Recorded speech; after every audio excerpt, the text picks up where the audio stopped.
नमस्कार, आप देख रहे हैं यूपी ब्रेकिंग न्यूज। जनपद फर्रुखाबाद में कांग्रेस के पूर्व विदेश मंत्री सलमान खुर्शीद का बड़ा बयान।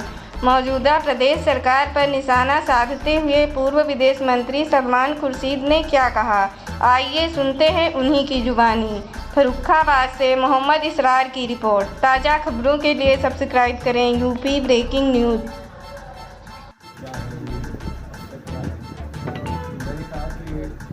दुनिया भर में घूमते फिरते रहते हैं, लेकिन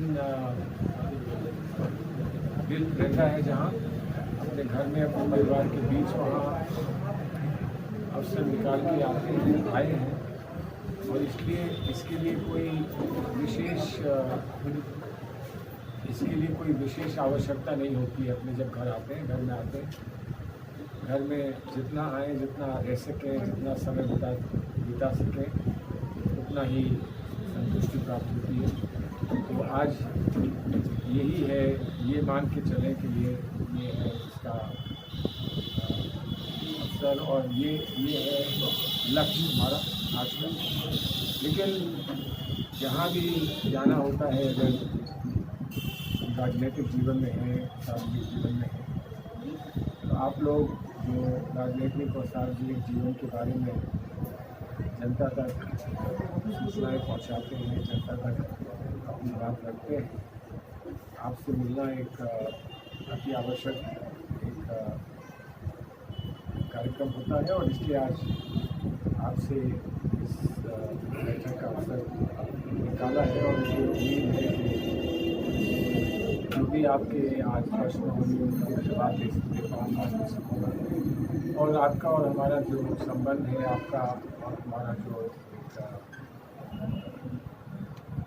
समय समय पर चर्चा होती है और खुशगवार चर्चा होती है, वो होती रहेगी, क्योंकि आप लोकतंत्र का एक बहुत महत्वपूर्ण डायमेंशन है, अंग है लोकतंत्र का। इसलिए आपसे भेंट हो रही है, मेरा सौभाग्य है। वैसे आज आने का एक मकसद ये भी था कि लुईस मैडम ने एक कार्यक्रम शुरू किया कोविड से लड़ने का। मुझे अंदाज़ा है कि कोविड के कारण पूरे देश में और हमारे अपने घर में फर्रुखाबाद में क्या लोगों को झेलना पड़ा और किस चीज़ का सामना करना पड़ा। कुछ शिक्षा हमको मिली है, कुछ हमारा अनुभव हुआ। कोविड जो पहली फेज़ था कोविड का पिछले वर्ष, जिसमें बहुत कुछ सीखा था, लेकिन हम समझे थे कि बहुत कुछ सीख लिया और अब शायद इसकी आवश्यकता नहीं होगी। लेकिन सेकंड फेज़ आ गया, सेकंड फेज़ ने हमको हताश तकरीबन कर दिया। लेकिन फिर हमने कहा कि नहीं, हताश नहीं होंगे, इससे सामना करना है, लड़ना है। तो उसकी कुछ तैयारी हमने इस बात की है कि अगर एक और फेज़ आता है, जो अनुमान लोग लगा रहे हैं कि संभवतः आ सकता है, हमारा ऊपर वाले से, ईश्वर से, अल्लाह ताला से, वाहिगुरु से हमारी प्रार्थना है कि ऐसा ना हो, तीसरा वेव कोविड का ना आए। लेकिन अगर आता है तो उसके लिए हमने कुछ सशक्त होकर तैयारी की है। उसके बारे में विस्तार से बता देंगे आपको, अगर आपको उसमें रुचि होगी। और रुचि इसलिए होनी चाहिए कि उस सूचना से विश्वास पैदा होगा, और सूचना से लोगों की हिम्मत बढ़ेगी। और जो लोग बहुत दुखी हैं अपने अनुभव से, उनको एक जागरूकता और एक नई उम्मीद को देखने को मिलेगी। अब आप जो प्रश्न हो, चुनाव का बहाना लेकर अपने आप को हावी करते हैं व्यवस्था पर। जनता की अदालत ने हराया, पंचायत चुनाव में बहुत बुरी तरह से हारे, उसका बदला लिया जनता से ही, क्या एंडोमेंट सरकार ने किया। इसीलिए मैं कह रहा हूँ कि चुनाव नहीं, आपने विधानसभा के होने वाले चुनाव अभी आधुनिक सरकार का जिसके पास वर्चस्व है, वो कह देगा कि हम जीत गए, और जो जीता उसके अंदर। तो इस व्यवस्था का सामना करने के लिए मैं नहीं मानता कि आज पूरे भारतवर्ष में कोई भी दल स्थिति में है कि इसका सामना कर ले। हाँ, एक जगह हुआ सामना, पश्चिम बंगाल में सामना हुआ, खेला हो गए हुआ, लेकिन वहाँ भी पश्चिम बंगाल में भी ममता जी को सहयोग देने के लिए कई दल, कम से कम उन्होंने अपना जो भी है नैतिक सहयोग ममता जी को दिया, बहुत सारे दलों ने दिया। तो वो भी लड़ाई उन्होंने बहुत मजबूती से लड़ी, लेकिन ये मानते हुए कि इस समय जो लड़ाई है उसमें उनका सहयोग देना चाहिए, और सहयोग देने में हमको भी नुकसान करते हैं। हम अपना अलग चुनाव लड़ रहे हैं, हमारा एक वहाँ एक क्षेत्र है जिसमें हम मजबूत रहे, गनी खान चौधरी के समय से रहे, मालदा है और नारायणपुर है, मालदा है, वो क्षेत्र। लेकिन इस बार वहाँ जो जनता ने मन बनाया वो ये नहीं था कि कौन कितना अच्छा है, बल्कि ये मन बनाया कि वो कुछ भी हो जाए, परंपरागत रूप से जो हम करते चले आए हैं हम उससे भी हट जाएंगे, लेकिन हम खेला होने को समर्थन देंगे, हम ममता जी को जिताएंगे। ये लोगों ने निर्णय वहाँ लिया, उससे हमें नुकसान हुआ, मैं मानता हूँ कि हमको नुकसान हो, और जो नुकसान होता है आपको चुनाव में तो वो अच्छा तो नहीं लगता है, कि हम शून्य पे आ गए। कष्ट है, दर्द है, पीड़ा है, लेकिन साथ साथ इस बात से भी संतुष्ट हैं कि वहाँ जो लोग हावी होना चाहते थे वो हावी नहीं हो पाए, इस बात से हम संतुष्ट हैं। तो जो आपका प्रश्न है वो ये कि अगले चुनाव में क्या होगा, जो कहते हैं कि हम आगे हैं उनको सोचना चाहिए। हम तो चल रहे हैं धीरे धीरे, हमने एक संकल्प लिया है कि हम सशक्त रूप से चुनाव लड़ेंगे और चुनाव में दिखाएंगे कि हम वापस अपनी खोई हुई ज़मीन लेने के लिए तैयार हैं। लेकिन वो तो जब होगा तब होगा, इस समय जो अपने आप को घोषित करता है कि हम सबसे आगे हैं, उसके लिए समस्या है, उसे सोचना चाहिए। आपने सांसद जी, पंचायत चुनाव में जिस तरीके से हिंसा और अराजकता का माहौल रहा है, ये क्या प्रक्रिया है? देखिए, मैंने पहले भी कहा, मैं फिर कहूँगा, ये चुनाव नहीं है। अपने बल पर कोई अपने आप को किसी पद पर बैठा ले, उसे चुनाव नहीं कहा जाता। चुनाव की कुछ सीमाएं होती हैं, चुनाव में त्रुटियाँ हो, कुछ सीमा तक त्रुटियाँ हो, वो माना जाता है कि हम लोग हमारी व्यवस्थाओं में कमियां हैं और व्यवस्थाएं शायद उतनी अच्छी नहीं हैं जितनी हम उम्मीद करते हैं, जितनी हम चाहते हैं। लेकिन जब वो एक सीमा से आगे बढ़ जाता है मामला, तो फिर वो चुनाव रहता नहीं, चुनाव नहीं। ये एक ज़बरदस्ती है, किसी ने तय किया कि हम रहेंगे। तो जबरदस्ती भी नहीं, गोला गोली और चीर हरण तक पहुंच गया था। हमने गोला गोली कभी देखी नहीं है, कभी करी नहीं है, इसके समझते नहीं है चीर हरण वो क्या कुछ होता है, चीर हरण क्या होता है। लेकिन जो कुछ भी हुआ है उसको लेते हुए, देखते हुए ये नहीं कहा जा सकता कि ये चुनाव है। हाँ, ये सही है कि कोई ना कोई किसी पद पर बैठ जाएगा, कोई ना कोई जो भी व्यवस्था है उसमें अपने आप को अपने दबाव से अपना अस्तित्व बना लेगा। लेकिन ये चुनाव नहीं। कहा कि तानाशाह अक्सर लोकतंत्र का सहारा लेकर तानाशाह बनता है, बिना लोकतंत्र के सहारे के तानाशाह नहीं बनता। वो छतरी से ऊपर से नहीं उतरता है, हमारे बीच से निकलता है, हम ही को भ्रमित करके और हमारे बीच से निकलकर हमें धोखा देकर वो तानाशाह बनता है। ये इतिहास बताता है, इतिहास गवाह है इस बात का। तो मैंने ये नहीं कहा कि ये तानाशाह है या वो तानाशाह है, मैंने नहीं कहा। सिर्फ ये कि जो हुआ है वो चुनाव नहीं, जो हुआ है वो लोकतंत्र। लखीमपुर में महिला के साथ दुर्व्यवहार हुआ है, क्या सीख देता है ये जो व्यवहार हो रहा है? क्या समाज में इसका सितारों से आगे जहाँ और भी हैं, अभी इसके इंतहा और भी। हमारी सभ्यता, इस देश की सभ्यता महिला शक्ति, माँ शक्ति, मातृशक्ति को मानते हैं।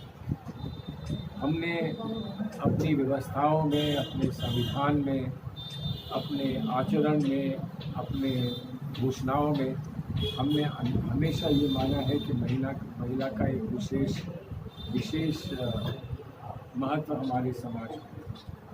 और क्योंकि महिला को पूरा अधिकार नहीं मिलता था, तो इसलिए हमने कहा कि हम आरक्षण देंगे महिलाओं को। पार्लियामेंट में भी हम देना चाहते हैं, असेंबली में देना चाहते हैं। आम सहमति नहीं बन पाई, लेकिन वो आरक्षण हमने और जगह पे दिया है, हमने लोकल बॉडीज में दिया है। तो एक तरफ तो हम आरक्षण दे रहे हैं और दूसरी तरफ हम राक्षस का रूप दिखा रहे हैं महिला को। तो इसमें क्या संतुलन है? जो हुआ है इसकी निंदा करने में उस बात का उल्लेख फिर से मैं करूं तो मुझे ऐसा लगता है कि महिला का और भी अपमान होगा। मैं मानता हूं महिला पर प्रहार करके, महिला पर प्रश्न चिन्ह लगाकर, प्रयास करके मानवता को एक ठेस दी है, मानवता को एक ठोकर मारी है। और मानवता को जो ठोकर मारता है उसके साथ क्या होता है समय बताएगा। बोले इसमें कैसे कांग्रेस खड़ी होगी? मैं उसमें को जोड़ दूँ। कांग्रेस मुझसे जो बलिदान चाहती है वो मैं देने के लिए तैयार हूँ, हमेशा रहा हूँ। और हमारे फर्रुखाबाद के लोग जो बलिदान चाहते हैं वो भी देने के लिए तैयार हूँ। कह दो दें, अपने मुंह से एक दफ़ा कह दें कि हम ये बलिदान चाहते हैं, मैं वो भी करूँ। इसलिए कि अब जीत और हार, वर्चस्व, वो सब खत्म हो चुका है। कि आपका करियर है, आप कुछ बनेंगे, वो सब खत्म हो चुका है, सब खत्म हो चुका है। अब तो सांस हम लेंगे कि नहीं लेंगे, जो कोविड ने हमको सिखा दिया, और हमारी सांस पर जैसे ताले लगा दिए थे कोविड ने, वैसे राजनीति में हमारी सांस पे ताले ना लगे। इसके लिए जो कुछ भी करना पड़ेगा वो करने के लिए मैं तैयार हूँ। सलमान साहब, अभी आपने कहा कि प्रदेश में तानाशाह पूर्ण रवैया है, तो तानाशाह सरकार है या शासक है?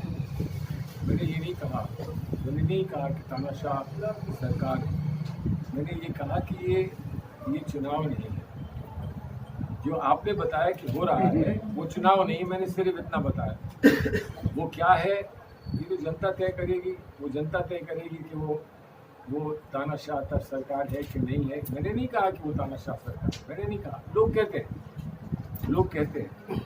और सरकार मंत्रियों का फेरबदल कर रही है, महंगाई बेरोजगारी कब रुकेगी? उसका फेरबदल कर देती तो बेहतर रहता है। महंगाई का फेरबदल करते तो बेहतर रहता। लेकिन अब जैसे उन्होंने कहा कि वो फेरबदल कर रहे हैं कि बढ़ा रहे हैं, उन्होंने कहा और बढ़ा दो। तो अब ये बेचारे डीजल पेट्रोल में आपने इतनी यहाँ संघर्ष आपके सामने किया। अभी आपने कोविड थर्ड वेव का जिक्र किया। डॉक्टर हर्षवर्धन को हटा करके केवल इसलिए कि गुजराती को बनाना था स्वास्थ्य मंत्री, एमए पॉलिटिकल साइंस में ऐसे व्यक्ति को बना दिया गया इस मतलब भीषण त्रासदी से लड़ने के लिए। तो ये मजाक है या गुजरात को ओबलाइज किया जा रहा है? देखिए, मजाक तो ये है, अंग्रेजी में एक विषय होता है ब्लैक कॉमेडी। मजाक तो कोई भी कर सकता है, लेकिन जब कोई इतना संकीर्ण दृष्टि का मजाक करता है तो बहुत दुखी बात होती है। तो ये अगर मजाक है तो ये काला मजाक है। अभी काला फंगस हमने सुना, पीला फंगस हमने सुना। मजाक आपने नहीं सुना होगा कि काला मजाक भी होता है, तो ये काला मजाक है। एमए पॉलिटिकल साइंस का आदमी स्वास्थ्य मंत्री बन के कैसे लड़ेगा कोविड से? कैसे वो दवाएं बिकवाएगा, कैसे इंजेक्शन की व्यवस्था करेगा? आपने सुना नहीं, कोविड तो हमने जीत लिया। पहले थाली हो जाए, फिर हमने मोमबत्ती जलाई, उसके बाद वायुयान उड़ाए, उसमें राफेल भी उड़ाया, कोविड जीत लिया। तो बीच में कुछ छोटे मोटे कोविड इधर उधर से आगे कोविड को तो धाराशायी कर दिया। चर्चा हो रही है, सामान्य नागरिकता कानून लाए जाने की चर्चा चल रही है, उस पर आपका अभिप्राय क्या? मुझे कोई आपत्ति नहीं है। जो लोग मुसलमान नहीं हैं उनको तलाक का अधिकार मिल जाए, ये कोई आपत्ति नहीं है। जिसको जलाते हैं उसको गाड़ने का आदेश मिल जाए, मुझे कोई आपत्ति नहीं है। जिसको गाड़ते हैं उसको जलाने का आदेश मिल जाए, मुझे कोई आपत्ति नहीं है। जब रहना ही नहीं है, जब रहना ही नहीं है तो क्या होगा? संसद का मानसून तो शुरू होने वाला है। देखिए ये कह देना आसान है, करना आसान नहीं है। एक भाषा नहीं हो पाई हमारे देश में, एक रहन सहन हमारे देश में नहीं हो पाया, हमारे देश में खान पीन हमारा एक नहीं हो पाया, शिक्षा प्रणाली एक नहीं हो पाई, हमारा विवाह पद्धति एक नहीं हो पाई, जो सामाजिक कल्याण जिन लोगों ने करने का प्रयास किया। तो अगर वो सब एक नहीं हो पाई तो इसके आगे क्या होगा? अंग्रेजी में 2 शब्द हैं, एक है यूनिटी, एकता, और एक है यूनिफॉर्मिटी। क्या कहते हैं हिंदी में? समानता। तो समानता और एकता में बड़ा अंतर है। एकता को हम सब स्वीकार करते हैं, समानता में तो इतना अंतर है कि मुझे ये कपड़े पहनने पड़ते हैं राजनीति में, आपको वो कपड़े पहनने पड़ते हैं। आप ये कपड़े पहन के आओगे तो आपको कोई सीरियसली लेगा नहीं कि आप जर्नलिस्ट। मैं ये कपड़े नहीं पहनूंगा, आपके कपड़े पहनूंगा तो आप मुझे सीरियसली नहीं लेंगे कि ये पॉलिटिशियन है। समानता और एकता में अंतर होता है, इसमें चर्चा होनी चाहिए। कौन मना करता है? जो जातिगत रूप से मंत्री बनाए गए हैं, तो क्या वोट पाने की राजनीति है क्या केंद्र सरकार में? देखिए ऐसा है, अगर ये सही है, देखिए एक वास्तविकता है हमारे देश में वास्तविकता है कि जातीय आधार पर राजनीति का वर्चस्व है, हम मानते हैं। हम सबका प्रयास ये रहता है कि उसको थोड़ा थोड़ा कम करें, जातीय आधार को कम करें, लोगों को जोड़ें। अगर इन्होंने ये मान लिया है कि जातीय आधार पर ही राजनीति होगी और होनी चाहिए, इसलिए जातीय आधार पर ये मंत्री बना रहे हैं, तो ये इनका अपना मत है। लेकिन लगता ऐसा है कि अगर ये करना पड़ रहा है तो इनको अपने किए हुए कार्यों पर कोई कॉन्फिडेंस नहीं है कि ये सिर्फ कह दें कि हमने अच्छा काम किया है, हमको वोट दो। तो जातीय आधार पर वोट मांगने पर अगर ये उतर आए हैं तो इसका मतलब अपने काम में विश्वास नहीं है। तो जिस सरकार को अपने काम में विश्वास नहीं हो, वो क्यों ये चाहती है कि हम उसके काम में विश्वास रखें?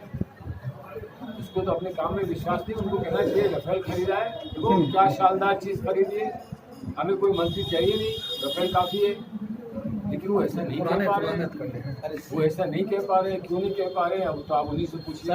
मैडम क्या में पत्रकारों पे लगातार हमले हो रहे हैं, तो क्या लोकतंत्र की आवाज़ दबाई जा रही है? पत्रकारों पे हमले, मोदी मीडिया के बारे में पूछना था। देखिए, जो लोकतंत्र में आवाज़ को रोकने का प्रयास रहता है, उसका दुष्प्रभाव सबसे ज़्यादा पड़ा है तो वो मीडिया पे पड़ा है। सच्ची बात है, हम लोगों पर हो सकता है कहीं ना कहीं किसी ना किसी पे पड़ा हो, ऐसा नहीं है कि हम पे नहीं पड़ा है, लेकिन सबसे ज़्यादा इसका प्रभाव मीडिया से और मीडिया से जुड़े लोगों पर पड़ा है। वो आपने देख लिया, स्टैन स्वामी का क्या हुआ, आपने बेचारे के लिए आपने देख लिया उनके साथ क्या हुआ, और जो लोग मीडिया में ज़्यादा दिखते थे उनके साथ क्या हुआ आपने देख लिया, मीडिया के लोगों को क्या हुआ ये आपने देख लिया। तो हमारी सहानुभूति है मीडिया के साथ, और मेरा ये मन होता है कि मैं अपनी पार्टी से आग्रह करूं कि हम ये घोषणा करें कि हम सिर्फ मीडिया के खिलाफ कार्रवाई का विरोध नहीं करते हैं, बल्कि हम घोषणा करते हैं कि आने वाले समय में अगर मीडिया हमको कष्ट भी दे तब भी ऐसी कोई कार्रवाई मीडिया के विरोध में हम नहीं करेंगे। मैं ये निवेदन अपनी पार्टी से कर रहा हूँ और उम्मीद करता हूँ कि मैनिफेस्टो बनेगा तो उसमें इस किस्म की बात आपके सामने आएगी। अगर देश में समान नागरिक संहिता लागू होती है तो इसके आगे क्या परिणाम रहेंगे, या सही है या गलत है? भाई देखिए ऐसा है, सामान्य नागरिकता क्या है मालूम नहीं, मालूम हो जाए फिर हम कुछ कहें।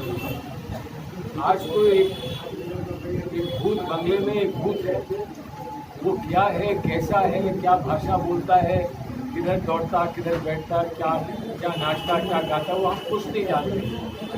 तो हम ये कह सकते हैं कि हम इसका विरोध करते हैं, और इसका विरोध इसलिए करते हैं कि हम हर चीज़ का विरोध करते हैं जो भारतीय जनता पार्टी करती है। अगर वो बता दें इतनी अच्छी चीज़ डिब्बे में बंद करके बैठे हैं, बता तो दें। अगर वो बताएंगे और वो अच्छी चीज़ होगी तो कितने लोग साथ हो जाएंगे। वो ये बताएं अमुक धर्म भूल जाइए, वो ये बताएं कि इस डिब्बे में वो चीज़ है जो आपको अपने धर्म से ज़्यादा पसंद आएगी। क्या समस्या है, बता दें, हो सकता है लोग मान जाए। लेकिन अगर लोगों को अपने धर्म से, सुप्रीम कोर्ट ये कहता है कि आपको अपने धर्म पर चलने का अधिकार है, आपका धर्म क्या है इसको भी हम नहीं बताएंगे। सुप्रीम कोर्ट कहता है कि हम नहीं बताएंगे।